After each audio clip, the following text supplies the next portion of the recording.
Yo! What's up, world? J Tuck here. Make sure you go ahead and subscribe to the YouTube channel. Subscribe, bro. Subscribe. Also, if you haven't already, follow me on Twitter at JTuck151. And also follow me on Instagram at JTuck151. Keep it the same. I keep it simple. And for all my sports fanatics out there, follow us on Facebook at We Just Talking Sports for all your live lit sports conversations. But let's get into it. This is the moment y'all been waiting for. This is what y'all been asking me about. This is what y'all been asking about. Tuck, what about? Tuck, what about? So let's talk about it. So, I know it's been a while since we last chatted. There's a lot of things been going on since then. So, about 3 weeks ago, I should say, 3, 4, 5 weeks ago, it's all been a blur. My phone blew up. Oh my God! Oh my God! Oh my God! The Cowboys have released Dez Bryant. Now, I knew, to be fair, I knew it was about a 50-50 chance that Dez Bryant was going to be a Dallas Cowboy going into that meeting. But what I didn't expect was for the Cowboys just to release him and not offer a pay cut. This is a scenario that I expected, okay? Being a diehard Dez Bryant Dallas Cowboys fan, I expected Dez Bryant going to the meeting. You have Steven, you have Jerry, you have Jason Garrett, I don't know who else is agent. And then they say, Dez, you're a Cowboy. We want to keep you as a Cowboy for life. But in order to stay here, we're going to have to restructure that contract. And Dez, getting emotional, as we know Dez can be, says, nah, I believe in me. I'm not doing it. Damn that. Let me go. That's what I expected. Now, this is only according to Dez. This is, we don't have both sides of the story, and I doubt the Cowboys even talk about the situation on. But that's not what happened. Dez explained that he basically walked into the meeting, and it was pretty much, hey, we appreciate your time here, but we're going to let you go. He said something on the lines that Jerry said, I'm not going to even offer a pay cut because I respect you more. Something weird in those lines like that, which I don't understand. And Dez was released. So the news broke. My phone, I'm getting hundreds of texts of this. So I go check the computer and I see that Dez Bryant has released. And I went livid. I exploded. If you check my Twitter, I was all over the place. I was furious. I was furious that we let go the heart and soul of this Dallas Cowboys franchise. So that's why I didn't do a show directly after, because I wanted to clear my head. And to be honest with you, my head still isn't clear because there's been so much else going on. I'm just like, we are in a situation, Dallas Cowboys fans, and we're going to get to the draft here in a moment. But we no longer have an alpha male on the offensive side of the ball. And what I mean by that is that player that is going to spark the team, the heart of the franchise, where you got to come with it. Zeke's going to have to be that guy, but we don't know where Zeke's focus is. I mean, Zeke's a beast, but you never know what Zeke's going to show up. I mean, we saw in the Broncos game where he only had about 6 or 8 yards that game and he stood around moping. So is that the guy we can lean on? I know we're heavy on Dak Prescott, but Dak Prescott showed slumps last year as well. Is he really the quarterback of the future? Are we really sold? I hope so, because I like the kid. But last year, let's be honest, he didn't look so hot. And that's what I've been trying to explain to a few of you Dez haters. I'm not going to call you out. Now, I'm not going to lie, Dez Bryant's productivity has slid since 2014 and got the money. Which player doesn't? I think the only player who's probably excelled after he got the big payday has probably been Tom Brady. For you Falcons fans, watch what Matt Ryan does. Just watch. Don't believe me, just watch.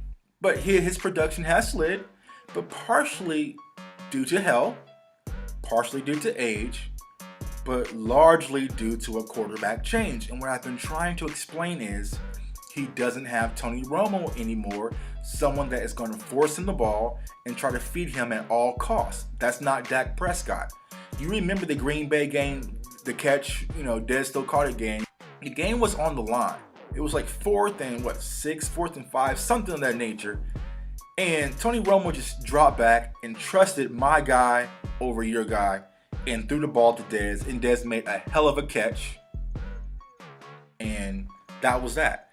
I don't see Dak Prescott making that type of throw forcing that type of throw in that type of situation. So that's kind of differences. But I'm not going to blame Dak. It's a little bit of Dez. It's a little bit of coaching. It's a little bit of Dak. And I think with Dez's personality, everything fused together. Things exploded, and it was just time to move on. Now, where he's going to sign, I do not know. He passed up on the Ravens deal. Now he seems to be kind of stuck, and that was one of the things about the Cowboys releasing him when they did. They put him in a very bad spot. It was after free agency, right before the draft, so the money is tightened up. Where will he land? I don't know, but I hope he lands somewhere well where he can still flourish and show you haters that Dez Bryant still got some. So let's move on to the draft. Now, I was there at the draft in Dallas, a good time. To be honest with you, I've been to Chicago when they had the draft, and I was in Dallas when they had the draft. I personally, though the weather was much better in Dallas, I must say. I liked the event more in Chicago than I did in Dallas. Maybe it's because I already been to one. I knew what to expect, I knew what to see. But I felt like if you didn't get into the arena, AT&T Stadium, and it was a huge mess. I mean, I almost got in, but then I had to stay in another line before I got in. And by that time, I was just like, you know what, screw it. I'm not going to stand in line and just watch the draft outside. But outside, in Chicago, there was more to do outside as far as the podium. They made the announcement, the players came out, and Commissioner Goodell was outside. The whole atmosphere is a lot different outside. But Jerry Jones, he wants everybody inside so we can make that money. It is what it is. So to go from the draft, I was looking for a receiver after we released Dez. I was looking for a playmaker receiver or Derwin James. But I knew the chances of getting Derwin James was slim to none because I know how my Cowboys are. We don't do things like that. We don't draft players like that. So I knew the chances was slim. So, it was a bunch of Cowboys fans who were all out there watching the draft outside. And, Derwin was kind of sliding. And I was like, man, when the Ravens didn't take him, I said, oh boy, he might come to us. And I was like, if the Cowboys pass on Derwin James, I don't know if I can do this anymore. I don't know if I can rep anymore. And he got to 17. The Cowboys didn't jump up. They said they had no plans to jump up. Didn't take him. All right. I like Xavier Woods, and I like our safeties that are in place, but Derwin James is just a different animal. We know that. You know that. So the pick was in. Cowboy Nation, we're out there chanting. We're excited. We're rowdy. And then this happened. God damn it! God damn it! Are you kidding me? Vander Esch. And I was livid. And not just me, a lot of Cowboy fans were pissed walking out of that draft. We all stormed out. We're like, we're done. I'm done. I'm going home. I grabbed my son. Let's get out of here. Let's go get something to eat. And the reason why is, though Leighton Vander Esch, he seems talented from what I've seen on film. He's 6'4". He has, a long reach. He has speed to cover the outside. He can cover. But he's only been a starter at Boise for 1 year. And for some reason, we have a tie to Boise players. We took another one, a receiver from Boise. Also, we had, Skandrick was from Boise. Crawford's from Boise. Tank's from Boise. So we have ties to Boise. But I felt like this was the wrong pick. I personally, if we're going to go linebacker, would have took Evans. But the Cowboys like the kid. So we're stuck with them. So I like the kid. The Cowboys like the pick. He's a Cowboy. I'm going to support him tooth and nail to release him. But what I did like about the draft was the next day, right? Going to get Connor Williams from Texas, getting Michael Gallup, getting a tight end from Stanford. Now, speaking of tight end, salute to Jason Witten, one of my all-time favorite Cowboys. But, I do not know how this news broke, but it broke at the worst time possible. You don't need news like that to break during the draft. It could have happened on day 3, okay, perfectly fine. But on day 2, when a lot of things are in motion, we did not need the Jason Witten story to come out at that time. It was the worst time possible. I was actually doing the Star Tour, touring the facility, and one of the guys in the tour, his phone rang, went off. He was like, Jason Witten just retired. And everyone paused like, what? And you see people scrambling from upstairs. We were down by the media room. And we saw like Mickey. We saw Brian Brodus. Everyone's scrambling around. What's going on? What's going on? What's going on? What's going on? So we're all huddled around one TV. And ESPN comes on, and it's like Jason Witten has officially announced his retirement. We'll be taking a Monday Night Football job, and we all just felt sick to our stomachs.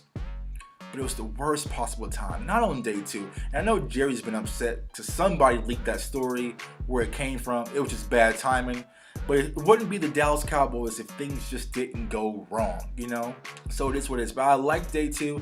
I like Gallup. I like Williams, as I mentioned.